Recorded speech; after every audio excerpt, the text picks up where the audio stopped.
So welcome back to the tutorial episode about all the fighting tech in this game.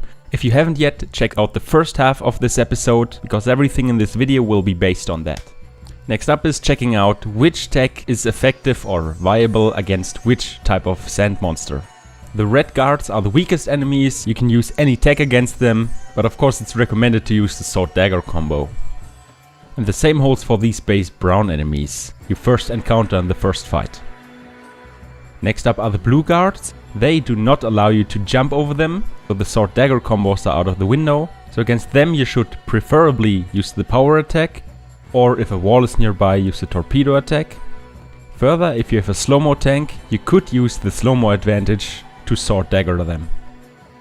These fat brown guys you probably won't encounter in the Zipless run, unless you want to fill a SloMo tank right after that fight. These enemies you also just sword dagger combo. These brown hammer guys, first encountered in the zoo, will block your sword dagger combo and will block torpedo attacks. So those you should either knock down with the sword combo, or if you have a SloMo tank, sword dagger retrieve them using your SloMo advantage. You could also power attack them, but in general they block a lot, so it's not recommended. The female enemies you won't fight in this run unless you need sense in the baths area. These enemies block sword dagger, so those you should torpedo attack, or sword knockdown, or sword dagger retrieve if you have a SloMo.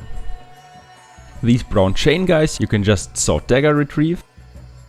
They however block your torpedo attacks, so due to the questionable auto aiming in this game, be careful with torpedoes if these enemies are around.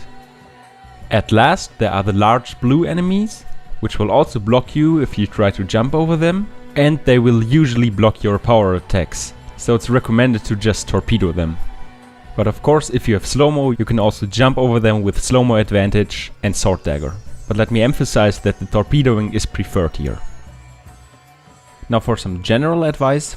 Even with all you now know about the fighting tech in this game, getting good at this is all about practicing and getting better reflexes, getting better at judging situations, what tech is best to use when, and so on.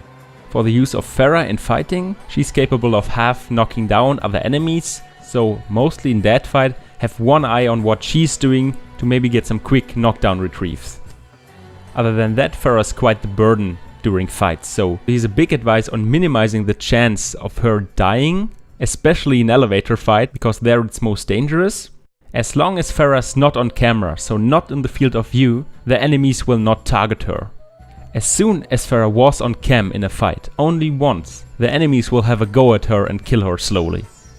And last, for the SloMo tank system in this game, 16 retrieves build up one SloMo tank, and whenever you get a new tank, all the other SloMo tanks refill as well.